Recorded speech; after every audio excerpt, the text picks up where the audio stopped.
right.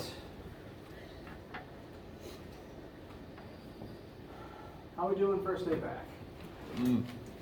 Mostly nodding. Good to see. Let's see. So, I am Joshua Hoffbauer. This is Physics 1500, and I'm looking forward to working with you guys this semester. A couple of minor notes before we get too far into things. One, what you guys should call me. I don't know why this irks me so much, but I do not technically have my doctorate yet. And so some people who don't, like some students who haven't met me yet, will email me assuming I'm Dr. Hoffbauer when I'm not yet, unfortunately. So most of my students call me Mr. Hoff or Prof. Hoff, whatever you're comfortable with. For some reason, I don't like the idea of misinformation circulating, so I usually just try to address that quickly. I am the lecturer for Physics 1500, and I'm the only lecturer, so it doesn't matter which of the 3 lectures you attend, you'll be getting the same material from me. There are 3 different time slots. C meets at 9:30, E meets at 10:30, and this one is F at 11:30. They're all identical. I teach the same thing for 3 hours straight on Monday, Wednesday, Friday. What that means for you guys is if a different lecture slot works better for you, either in general or for a specific day, if you're just going to miss something for whatever reason, you can sit in on any of the others, and you don't really even need to tell me about it. You can just do it. The C slot is very empty. There's maybe fewer than half as many people as are currently in here, but it's at 9:30, so pick your battles. But all 3 of them are the same. You can come to any of them. Doesn't matter. Don't even need to tell me ahead of time. I don't take attendance, so like you being here every day on time is not required. You don't have to tell me if you're going to be late. You only really have to tell me if you're going to be absent if it means you miss a lab assignment or a test, because those we just need to figure out when you're going to make up. But you can miss days either for medical or athletics, or even if you just need a rest day, that's completely valid. I record the stuff, you can watch it later, it's fine. I do encourage you to be here to be able to ask questions, but it's up to you guys how you best learn and what you need. I bring up that I'm the only lecturer because I am not going to be the only lab supervisor for lab this semester. When you signed up for this class, on your schedule it probably says Physics 1500 and then some combination of letters. The first letter, C, E, or F, is which lecture slot you attend. You guys probably all say F. The second letter is your lab slot. There are 4 lab slots during the week. V is Monday at 1:30 in the afternoon.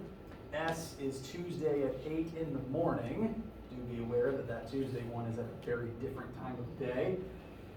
X is Wednesday at 1:30 and Y is Thursday at 1:30. I supervise the Monday and Wednesday times. Dr. Owens down the hall supervises the Tuesday and Thursday times. It's all the same lab activity, so you'll be doing the same thing whenever you show up regardless. You'll just be working with different people. And since it's the same activity, you can attend any one of those times and get this, you'll get the grade, you'll do the same activity, and ultimately it will be fine.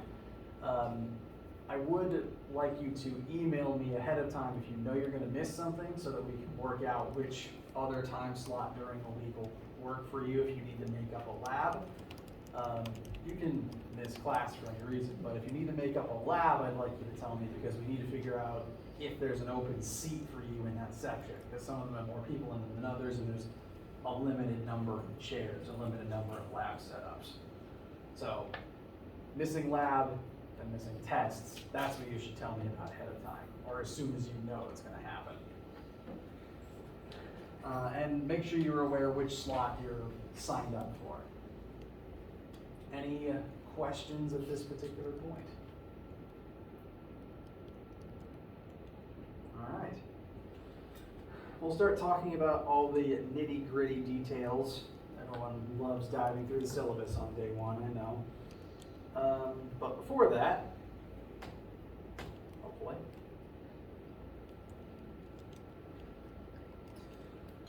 I just want to say welcome again and kind of describe in general terms what we're going to be talking about this particular semester. Now, raise your hand if you're here to be a physics major. Exactly as I anticipated. The classes that I teach at PC are all physics designed for non-physics majors. I teach Physics 1000, which is Gen Ed physics, and I teach 1500, which is physics for other sciences. I'm assuming that most of you are probably maybe bio, maybe chem, and you need a physics credit. Is that the gist of things for most of you? Mostly nodding? All right. So my goal for this class is to show you what physics is and to show you why it's useful to you. And to remind you that you've been doing physics your entire life. Physics is the scientific and mathematical study of the entire universe. And you've been observing the universe your entire life. Literally, as soon as you were born, you were sensing things and making observations. Over time, you've developed kind of a framework for, if something is imbalanced the wrong way, it's going to tip over and fall, accelerating at kind of a certain rate. You kind of mentally have figured out how hard you need to turn a steering wheel of a car to, not turn over and not yank yourself in your seatbelt. You've got an idea of roughly what height it's safe to drop off of a stool. Roughly an idea of how to not electrocute yourself. All these observations you've made over time, that's you doing physics. You've been observing these phenomenons, making assumptions, and subconsciously doing math, maybe not necessarily with numbers, but you kind of get a feel in for, again, fall speed and things like that. That's physics. That knowledge that you've accumulated slowly and wordlessly over time, that's physics. That's you studying the universe. And it doesn't matter what your major is or what you're going to do professionally, you're going to use that in some way, shape, or form. Assuming most of you want to be some form of scientist, most other forms of sciences apply physics principles to a specific area. Chemistry uses, physics talks a lot about atoms and various reactions, and chemistry is just a specific focus on that. And then biology might focus on specific applications of chemistry. So there's still physics, there's still understanding the universe tied into there. And even if you don't want to do anything about science eventually one day, you still live in the universe, and it's still good to know how it works around you so that, again, you don't electrocute yourself, among other things. So my goal, the way that I want to teach this class, is to help you understand what you already know, put words and numbers to it, and help you realize where it might be useful, what sorts of applications it has. How's that sound? No objections so far? Okay. The thing you might object to is that there is going to be a lot of math. Physics utilizes math in its quest to understand the universe. It's said that Isaac Newton invented calculus to be able to do physics. So you can't really have one without the other. There will be a lot of math, and so we're going to be starting on Friday with unit conversion and algebra review as we begin looking at one-dimensional motion and then two-dimensional motion. So we'll be reviewing before we dive too deep into very technical stuff, but there will be math. You'll need a calculator. Acquire one if you don't already have one. Jumping off from that math point, physics is hard. It is a hard science. One might argue it is, at least in terms of rigidity, it is arguably the hardest science because it's literally studying everything, and arguably the only more objective thing you can study is math. This is difficult. And I say that to encourage you that it's okay if you stumble. It's okay if something does not immediately make sense to you, because this is a hard subject that you're studying. It's okay to make mistakes, and it's especially okay to ask me questions. It is a required part of class structure and doing assignments for this class that you ask me questions when something confuses you. It is an expected part of the course. Because if you don't ask your questions, you're just going to remain confused. And the way that this class works is we're going to talk about something, and then we're going to build on it, and then the next thing builds on that thing. And if you were still confused about that first thing, you've built a house that will inevitably fall over. It is your responsibility to ask me questions when you are stuck. And I want you to do it immediately. I want you to cut me off mid-sentence if something doesn't make sense to you. Because one, you're helping yourself and your classmates, because if something doesn't make sense to you, there's a good chance it doesn't make sense to somebody else too. And two, you're helping me, because I don't think like you guys. I'm older than you. I've been doing this specific thing for a while, meaning I'm stuck in different patterns than you. I'm stuck in different ways of thinking than you. The first way I describe something might not be the way your brain needs to hear it. I want you to tell me when that's the case so that I can reassess and rephrase and figure out how to teach you as individuals rather than just me word vomiting in your direction. So, you're part of this deal here. You guys need to ask me questions and show me all of your scratch work. My part of the deal is I will do my best to re-explain things, double back, help you understand things, even on an individual basis. I just need to talk to you as an individual about it, and I will help you pass this class. I'm not your enemy, I am your ally in overcoming this. Deal? Any objections? All right, cool. General tips: don't panic. You will make mistakes, and that is okay. I've allotted for that on all of my assignment rubrics. Homeworks and quizzes in this class. We'll talk about kind of the nitty-gritty of the software we'll be using in a minute. Homeworks and quizzes are designed for you to make mistakes and redo it with no penalty. They're designed as cheap, low-stakes practice to just get your patterns in, get an idea for how you're going to be doing things. Then on all the stuff that you will turn paper into me that I will hand grade looking over your work, that includes labs, tests, and the final. All of those things I grade super generously for partial credit for. That means anything you write, you can earn points for. If you are stuck on any assignment, and it doesn't matter what type it is, even as low stakes as one homework question, I want you to tell me about it. I'll help you understand it, maybe rephrase some things to make sure that you understand what's being asked of you and what starting point you should use, what formulas are useful, and write down those formulas, write down relevant facts that'll help kickstart your process, and then you've got that framework written on the page that I can give you partial credit for. It's possible, based on the way that I do my rubrics, my grading rubrics for myself, for you to get an A on a test and never actually write down a complete final answer, as long as you wrote down all the formulas and the work and showed everything all the way through to demonstrate you know the logic. Show your work. As long as you write anything for a question, you won't get a 0 for it. Right? Writing nothing is the only way to get a 0. You should always try to write formulas and facts, but if you literally have asked me a question, you've asked me about it, and you still can't think of anything, technically a smiley face or the script to the B movie is an answer, and that's worth more than none answer. So, literally, leave nothing blank. Cool? Try everything, leave nothing blank, ask questions. That's everything summed up there.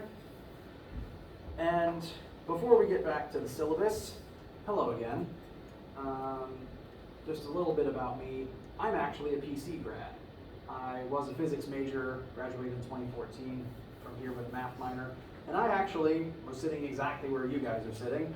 I was in a slightly different version of the class, but I have an amount of experience as a physics student here at PC.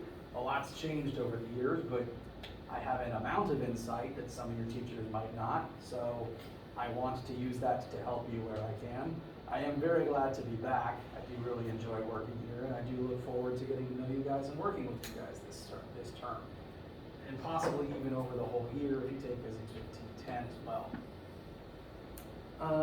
Another thing to note, I'm a big nerd, I want you to ask silly, nerdy questions too. Because if you saw something on The Flash last night, or you rewatched Star Wars and you think to yourself, does that make sense? How could that possibly work in the real world? I want you to ask those silly questions. It's my favorite part of the job, to just try to process that with my students. And usually I can try to tie it into the lecture anyway. I could probably ramble for an hour about why Superman's X-ray vision doesn't make any sense. So please ask those types of questions. It is a highlight of my day, and I'll make it educational somehow. Did I have another point? I don't remember. I am very absent-minded. That stereotype is true. Oh. If for no other reason, ask your silly science questions, because if you never take another physics class, you might not have immediate access to a physicist ever again. So ask them, please, legitimately. Any questions before we look at the syllabus document itself again?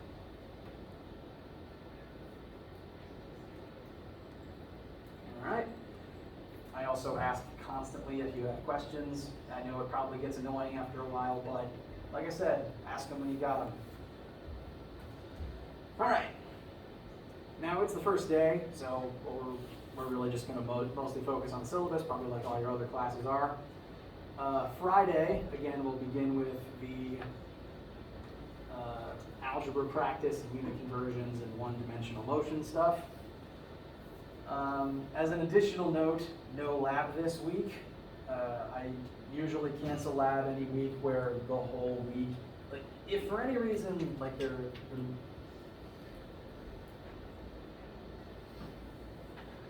I forget how to talk sometimes. It's especially frustrating when that happens mid-sentence. If for any reason the school schedule like cuts off part of a week, I'll usually cancel lab. Like, because if one of the days misses, there's no point in letting one section get ahead or behind of the others. So this week wasn't full, no lab this week. So if you have the 1:30 Wednesday afternoon slot, you don't have to come here today or tomorrow. Next week, starting on Monday throughout the whole week, we will begin meeting for lab. But the first thing we're doing in lab next week is going to be, one, a entry assessment that all intro physics classes do. It's just to see what students know coming into physics, so we can compare it to what you know exiting the class, so that we know, what bases we need to cover and how well the class worked. It's not graded for accuracy, it's graded for participation. So the goal is for you to do it, we have the data, and you get points for having done it, not for getting things right. The point is to see what you know. So that's one of the two things we're going to do in lab next week. The second is an algebra review unit conversion assignment. So we'll start meeting next week for lab, but it's going to be very low stakes to kind of warm up to things. Main thing, no lab this week. You don't have to come today afternoon or tomorrow afternoon.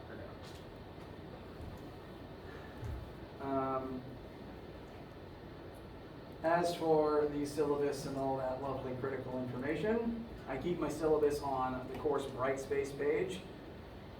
If you do not see this particular class on your Brightspace page, it happens occasionally, namely if you registered for the class fairly recently, you might not have been auto-added like a lot of my students hopefully usually are.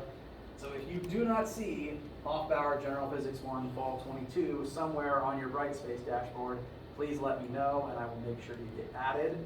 And when I say please let me know, I really want you to email me about it, because if you tell me face-to-face right now, I will forget within 30 seconds. I don't want that to happen to you. If you email me, I have your name and the request saved in my inbox, and I can submit everyone's request all together at once. Again, please email me questions. I want you to do it. One other thing, kind of related to something I just said. There's a pit in my brain where the names of people go. It's very unfortunate. So it's an active task for me to try to learn the names of my students. I'm apologizing in advance if it takes me a while to learn yours. If I'm passing out tests, I won't immediately be able to instinctively like know who's this next one belongs to. I'll probably call out names and have people come up for a little while. So sorry in advance. I promise it's not personal. It's a flaw in the circuitry of my brain. If you are so inclined, it would help if you like told me your name and I said it back to you while looking at your face, but that's still imperfect. I'm apologizing. Similarly, my handwriting is also garbage. I apologize for that in advance. Anyway, back to the actual topic at hand. Syllabus is on Brightspace. If you don't see the class on Brightspace, please send that request to my inbox and I'll make sure you're added very soon. When you access our course Brightspace page, I've got things separated into chapters. In general, I will be posting the notes that I teach from to here, so you can access them outside of class. You can doodle, like some people have tablets, you can scribble on the PowerPoint notes on your tablet, you can access them any time of day. I will update them occasionally, like I might start teaching something and based on where we end, I might slip in another example to start the next lecture on. By the end of a certain chapter, I'll make sure the most up-to-date version is posted here. But before all the individual chapters is the class info tab. If you click on the tab itself, there's a bunch of helpful tips to help you succeed in here. A lot of them boil down to, please ask questions. Within this tab, we have one thing, the formula sheet. This is the one formula sheet that you should need for the entire class, and you can use it on literally all of your assignments. You will never have to go without this, either this formula sheet, or I might make additional ones for specific assignments just to keep everything condensed, because this has a lot of information on it you don't need immediately. It's the one sheet for the whole class, meaning there's a bunch of things on here you've probably never seen before. And for individual tests, I might make cropped down versions that cut out stuff you don't need yet. But this one sheet will suffice for the entire class. And you can use it on tests, you can use it on homeworks. You never have to go an assignment without it. If you were a professional physicist, you'd have your reference materials while you work. There's no real industrial reason why you wouldn't have access to reference materials while working whatever form of science you're in. So I afford you that same kindness. So formula sheet is here, run off a copy of it, scribble all over it, do whatever you want with it. Keep one with you while you're working. The syllabus is also here in digital form. First opening blurb here has my name, my office, and my email address again. My office specifically, I have a visual guide on where to find it written down here because it's squirreled away in a little nook. Basically, if you're in that middle hallway, in the middle, exiting towards the green, towards GDH, 103 is a little alcove to the right, just past the bathroom.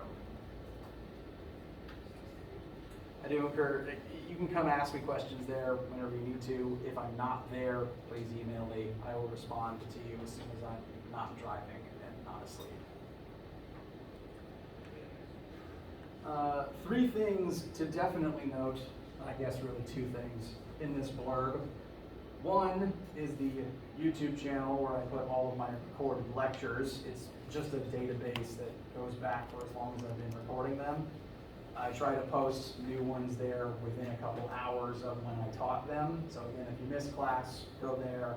The relevant recording should be labeled and dated for you. And I try to summarize what was covered that day in the title as well. So you have access to that anytime. You can even dig up last year's if you really wanted to, but there will be new ones as this year goes on too. Additionally is the link to WebAssign, or a link to WebAssign. That is the system that we'll be using for our homework and quizzes online for this particular class. Has anyone used WebAssign before? Oh, that's more people than average. All right then. Well, for everyone else, it is, like I said, it's a homework web tool. I'm going to go ahead and I'll just go ahead and talk about that a little bit now. Now,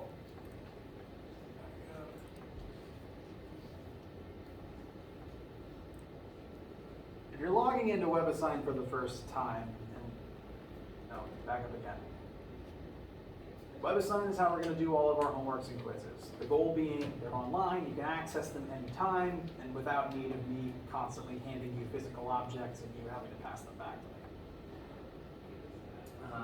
It's a very neat tool for that reason, and like I said, the way that the homeworks and the quizzes are going to be set up on WebAssign, you can access them anytime or retake them an infinite number of times. It's practice, just cheap practice to help you understand what you're doing and to make your mistakes in a low-cost area so you don't make them on the test.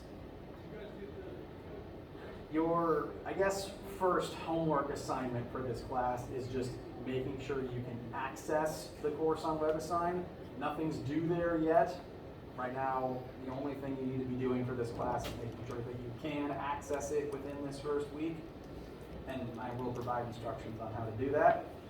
Usually on WebAssign, there'll be one quiz and one homework a week, corresponding to our usual rate of about one chapter per week, and they'll all be labeled according to what chapter they belong to. For getting signed up on WebAssign, you can pop it into any search engine. The domain name is justwebassign.net. Additionally, WebAssign is owned by a service called Cengage, so that website should also be able to get you to the right place. To sign up for our WebAssign class, hit enter class key. You'll be able to enter the key here. This key is written on the syllabus in at least 2 different places. You can just copy paste it directly. You hit enroll, and then you'll see some proof that you're in the right place. Phys1500 CEF followed by my name. Hit continue, and then you can either create your account or enroll with your old one if you already have one. Now, one thing to note about WebAssign is, since it requires a fee, we are using this instead of a textbook. There is no required textbook purchase for this class because WebAssign will be all of our homeworks and quizzes will be done through it, and it has textbook resources in it that you can use. I will show what WebAssign looks like once you get into it. Once you're signed in, once you have access to the class, you should see a page that looks something like this. It's got the course name and all the assignments that are currently posted to it, along with whenever they're due. Note, the first ones aren't due for a couple of weeks. When you do an assignment on WebAssign, just to kind of show you,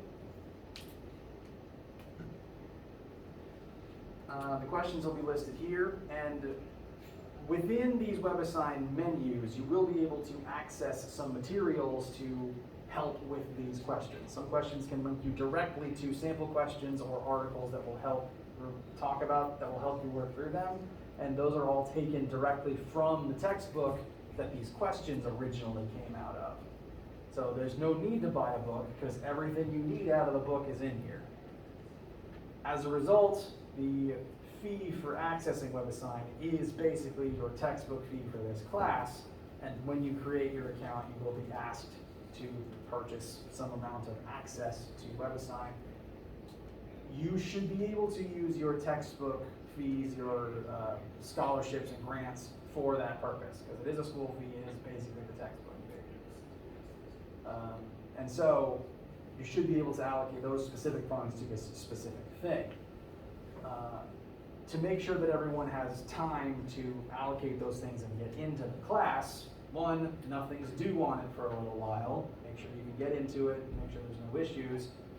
I always have students with issues getting in for some reason. The tech just, for 1 out of 20 people, just doesn't work right for indiscernible reasons. So if this service gives you grief signing up for it, please tell me.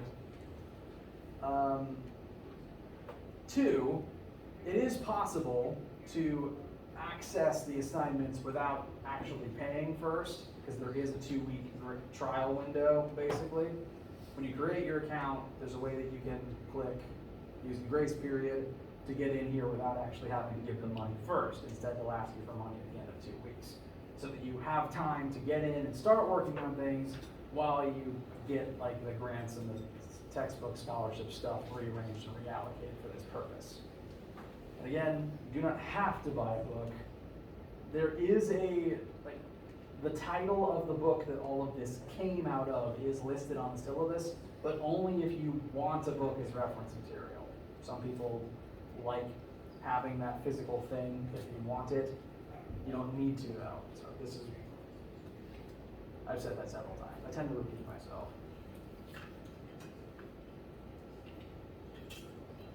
So once you're into WebAssign, the homeworks and the quizzes will be listed here.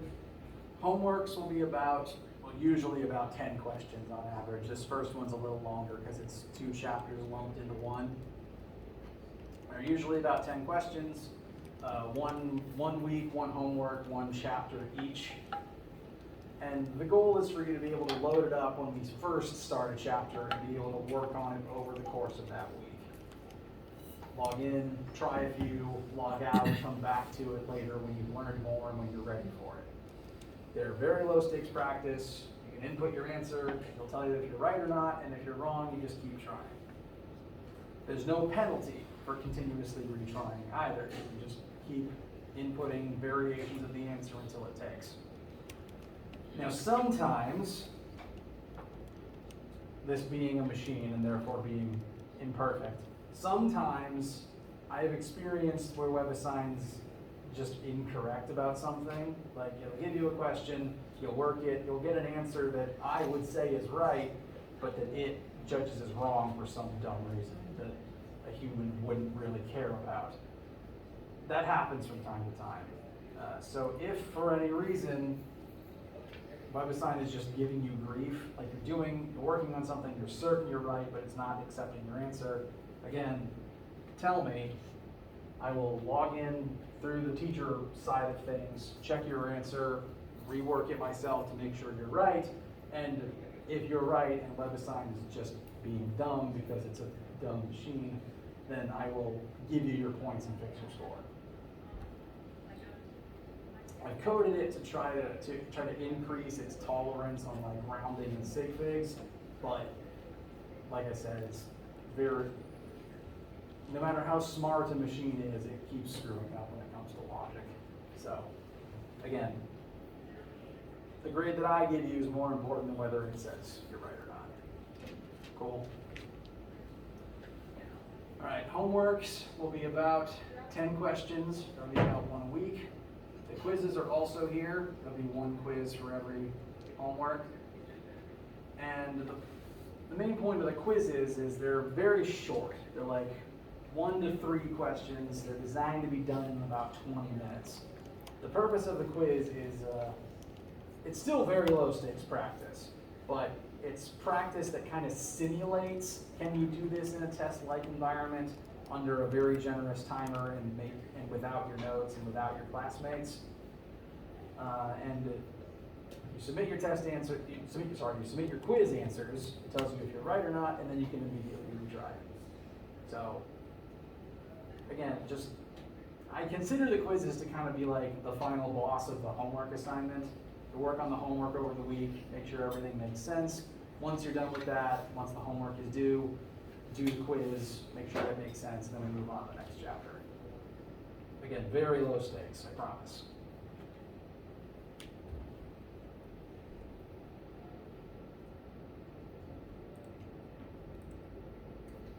So, that's WebAssign. Going down the first page here.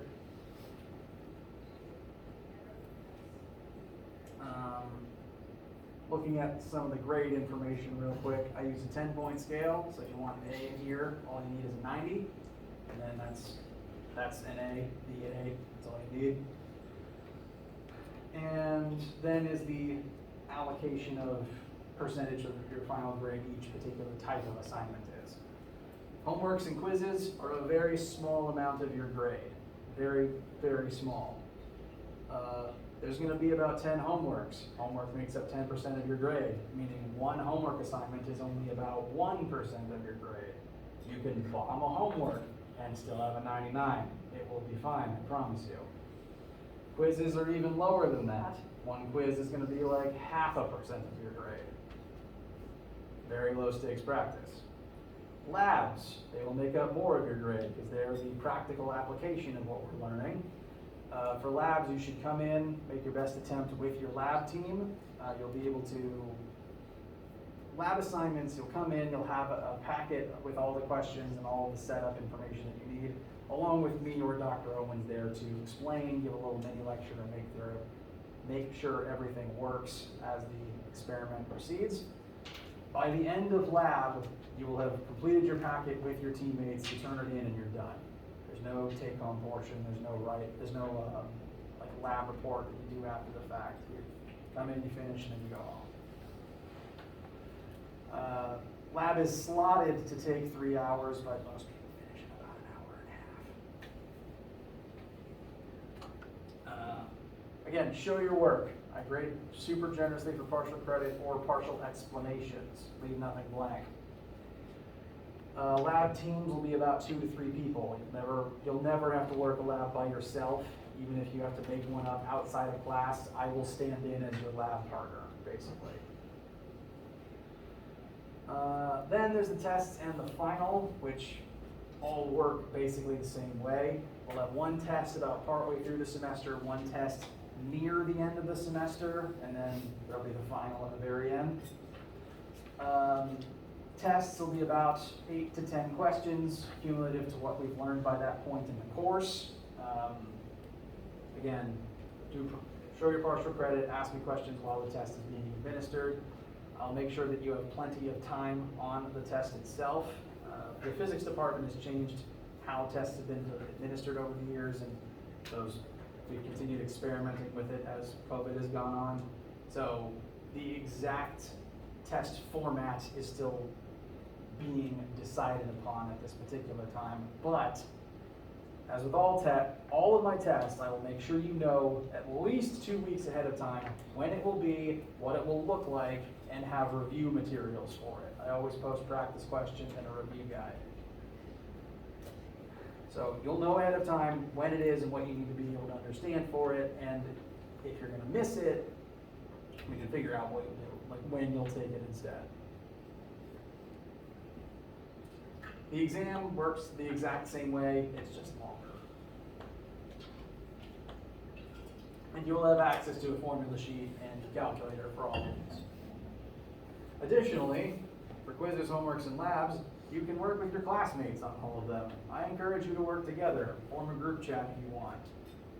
Helping each other is a good and important thing, because if student A knows something and student B doesn't, student B can get that information from student A, and student A studies by teaching it to student B.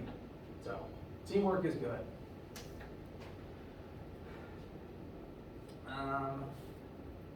The rest of the first page mentions again the textbook is optional and talks about the various concepts we're going to be learning. If you take Physics 1510, whether you do or you don't, just depends on what your course needs are based on your track. 1500 is going to be primarily focused on motion and the physical forces of that physical motion. It's very mechanics based. 1510, the sequel class, which will be taught in the spring semester, is going to be more about energy and less tangible things. This class will be about vectors, motions, units, momentum, energy, eventually moving on to stuff like pressure and physical waves. The Physics 1510 deals with, in order, heat and thermo, electricity, and optics, lasers. So that's what's ahead of you for this class and possibly the next one if you take it as well. And I think that's everything that actually needs to be said about the syllabus. The next couple pages just summarize and say everything I've already said but written down. Visual guide to signing up for WebAssign, visual guide to finding my office, and general campus-wide accessibility, health, and usefulness information. If at any point you need anything, if you're going to miss an assignment because of medical or athletic or just being gone, if you have an accessibility issue, or if you have academic accommodations, or even reasons besides those sample ones, I want you to let me know. I want to be able to help you. I want to make sure you have everything you need for this class. I just need you to tell me about those things because I can't help you if I don't know what you need. Deal? All right. Additional reminder, you're allowed to miss class. I don't take attendance. If you're going to be gone for any reason, you don't have to worry about informing me about it ahead of time. The only things you need to worry about telling me that you're going to miss are labs and tests.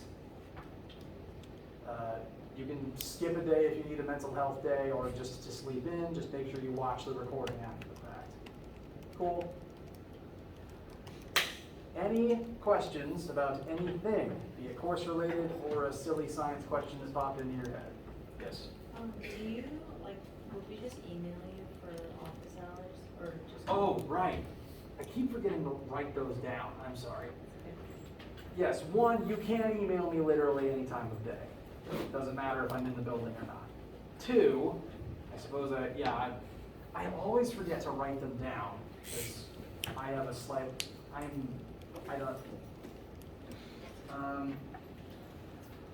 my usual schedule.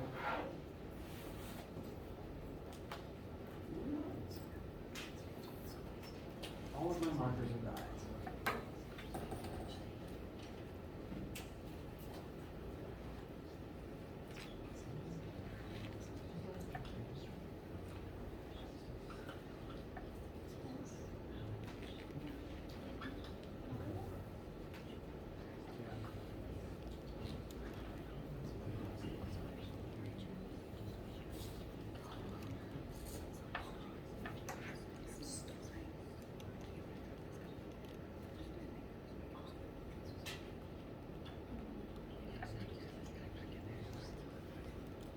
Okay, I will be physically in the building, available for office hours, Monday, Wednesday, Friday, between 12:30 and 1:30. This is the time slot before my labs begin, usually.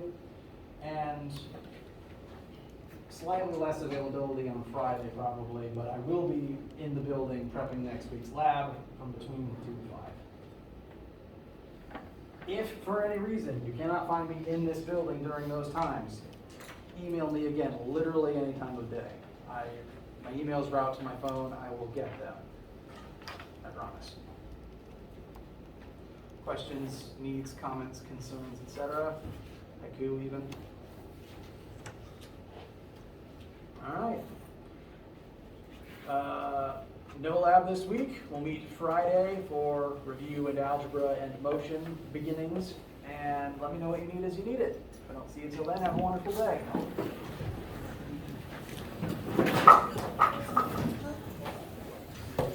That blue is not visible. Sorry.